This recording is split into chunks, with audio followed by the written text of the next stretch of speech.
Okay, sorry guys, bear with me. This is my first time using this, so I guess I can't switch back and forth between screens and me. I can include myself in the, bottom of the corner, but I don't want to do that. So, we're just gonna go over these and hopefully it won't be too boring. Okay, so Act 5, Scene 1, Question 1.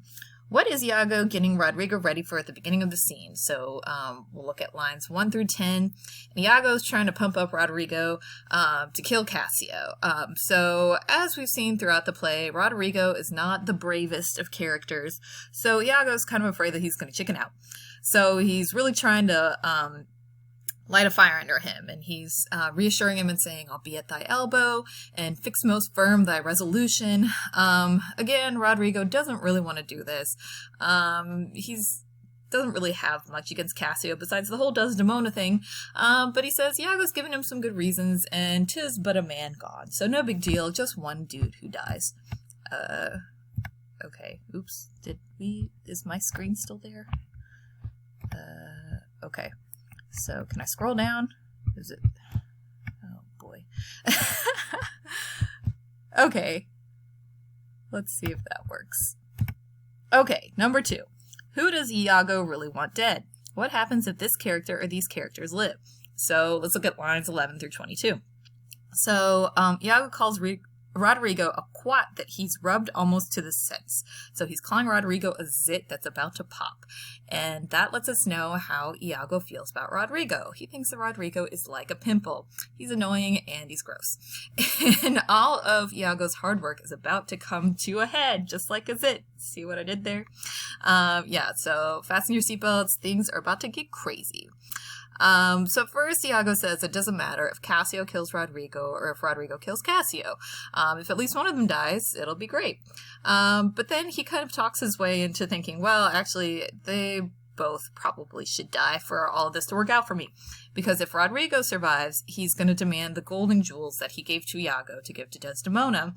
And Iago doesn't want to give those back. We also don't know if he spent them or not. So, he doesn't want to he doesn't want to be in trouble with Rodrigo because we've already seen Rodrigo threaten Iago about those jewels and that gold.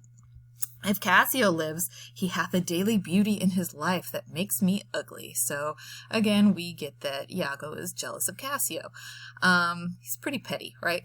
And Cassio might end up talking to Othello, and the truth about Iago's manipulation will come to light.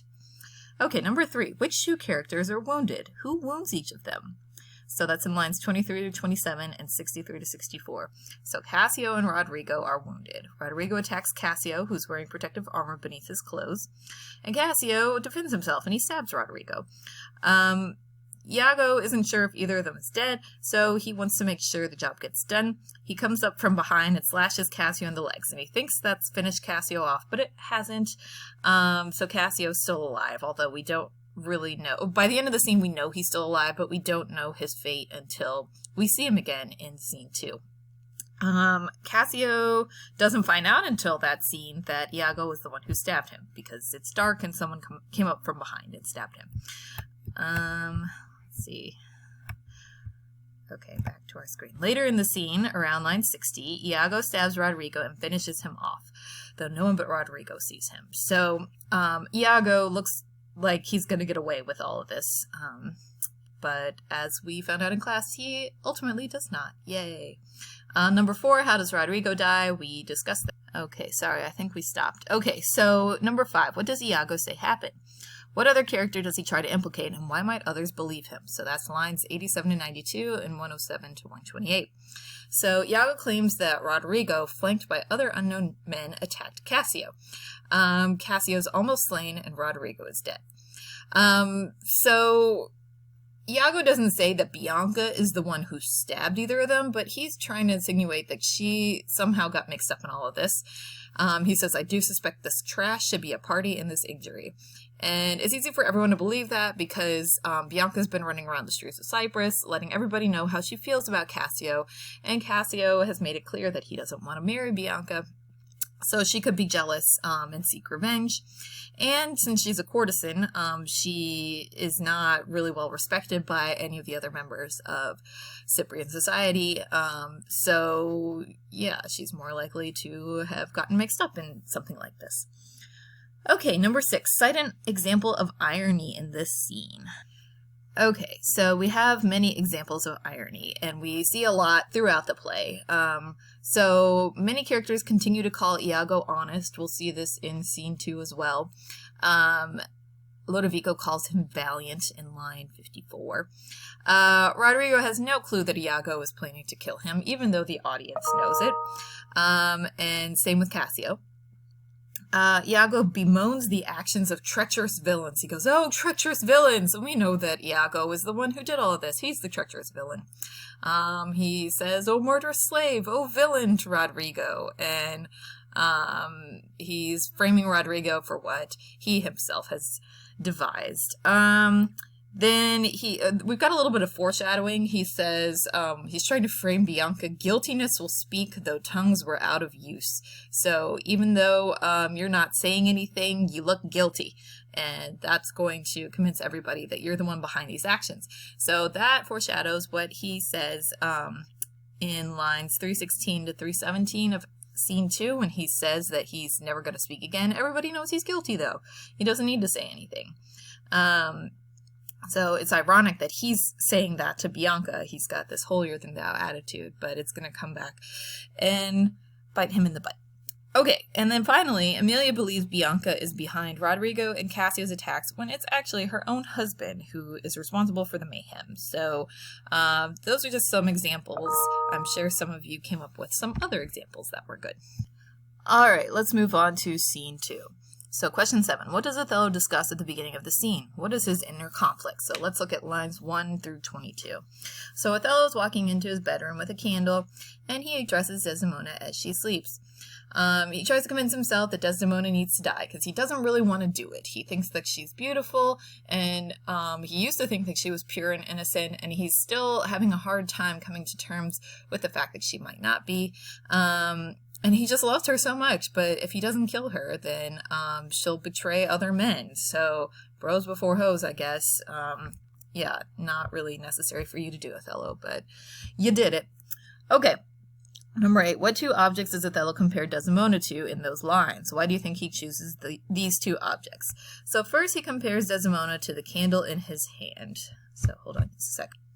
So he says, put out the light, and then put out the light. And that means I'll blow out this literal candle in my hand, and then I'll put out Desdemona's light, or kill her. If I quench thee, thou flaming minister, so here he's talking to the candle, I can again thy former light restore, should I repent me. So I can always put the light back on, or I can relight you if I decide that I regret having blown you out. And then he talks to Desdemona, but once put out thy light, thou cunningst pattern of excelling nature, I know not where is that Promethean heat that can thy light relume. I could say thy, not they. So he's saying, if I extinguish your light, Desdemona, then I can't go back on that. So he makes a comparison because Desdemona is full of light and life like the candle, but if Othello extinguishes Desdemona's light, he can't revive her again. Okay, Othello then compares Desdemona to a rose. When I have plucked thy rose, I cannot give it vital growth again. It must needs wither. So he sees Desdemona like this beautiful rose, right? It's blossoming. It's symbolic of love and nature. But if he kills her or plucks her, then she's going to wither and die. A couple of you also mentioned the fact that he compares her skin to alabaster, which is that stone that's like marble. And that, again, sort of reiterates the struggle that Othello has with reconciling these polar opposites, right? These dichotomies between good and evil, white and black. So her skin is pure and white, like this alabaster, so that's a symbol of good. And then the split between heaven and hell. And so yeah, Othello's just mentioning that again. Okay, number 9. What does Othello say to Desdemona when she wakes up? How does Desdemona reply? So this is in lines 25 through 95. So Othello orders Desdemona to pray for repentance before he kills her. So he keeps saying, have you prayed? Like, you need to confess and pray for your soul before you die, because if you don't, then you'll go straight to hell. Desdemona's confused and afraid, but she tries to convince Othello that she loves him. And then Othello comes out with it and directly accuses her of giving Cassio her handkerchief, which she denies. She begs for Othello to banish her and not kill her, or at least delay killing her for a while. But he refuses, and he kills her. Okay, let's move on. Okay. Number 10. What does Emilia tell Othello about Cassio and Roderigo when she enters? So this is lines 125 to 126.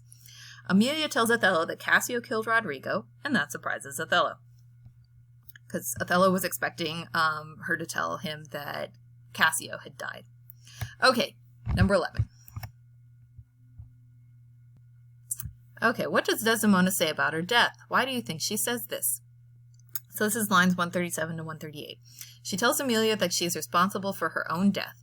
And she does this because she's so dedicated to Othello and she refuses to blame him even as she dies. So it shows again just how devoted Desdemona is to Othello. Number 12. How does Emilia react when Othello says Iago told him about Desdemona's affair with Cassio? This is lines 151 to 170. And Emilia is incredulous. That means she can't believe what she's hearing. She doesn't think that Iago would do something like that. And she keeps repeating, my husband, my husband? So she's demanding clarification, and she's just absolutely stunned by the realization that Iago was the one that was behind all of this. He's a liar, and he's manipulated everyone, including her. So, nice, Iago. Very nice. All right, number 13. What does Emilia say to Iago when he enters? What is her attitude? How might this be surprising for a woman of her time? So Emilia goes feminist. Yay. Okay, so this is lines 181 to 251. Okay. Oops. So Emilia shouts at Iago and immediately accuses him of being the cause for all the murders. So not accusing him directly of killing anyone, but being like, because of what you've told people, they've all died, right? So she doesn't know exactly what he's done yet, but whatever things that he's implied to the other characters has caused them to resort to violence. So she calls him a liar, and then he tells her to charm her tongue, and she refuses to do that. And so Iago keeps demanding that she be quiet, and she refuses, and she insists that everyone hear the truth and hints that she will abandon Iago. So she says, perforce I will not go home again. Women would not dare defy their husbands, especially in public. So Emilia is making a fool of Iago and exposing him to everyone, and Iago hates that. Emilia is a foil to the meek and loyal Desdemona. So think back to Act 4, Scene 1, when Othello strikes her in front of everyone. What Desdemona's reaction was. She's very meek and calm. She's sad, but she just sort of accepts what happens. She doesn't start yelling at Othello in public. Okay, number 14. Who is Gratiano, and what does he say about Brabantio? This is in lines 217 to 222. Gratiano is Desdemona's uncle, and he tells everybody that Brabantio has died of grief due to Desdemona and Othello's marriage. So Brabantio just couldn't handle that Desdemona betrayed him, and he dies. A little dramatic there, Brabantio. Okay. Sorry, I keep pausing this because I don't know if you can see when I scroll down. Hold on. Okay, number 15. How does Iago react when Emilia reveals the truth about the handkerchief? We can find this in lines 243 to 250. Iago calls her a villainous whore and filth. He says, filth, thou liest. So he accuses her of lying. And then he stabs her. So, awesome husband, please never, ever, ever, ever, ever, ever marry someone like Iago. Number 16. Lodovico has two letters found, he has found two letters in Roderigo's pocket. What do the letters discuss? That's in lines 321 to 333 and 340 to 345. So one letter is from Iago and emphasizes how important it is that Roderigo kill Cassio, because Iago, again, is afraid that Roderigo is going to chicken out. The other letter is from Roderigo to Iago. It outlines Roderigo's complaints and chastises Iago for making Roderigo provoke Cassio and get him demoted. So he's complaining like, I shouldn't have listened to you. And when Cassio was drunk and like tried to start a fight with him, I feel silly for having done so. So this is referring to the events of Act 2, Scene 3.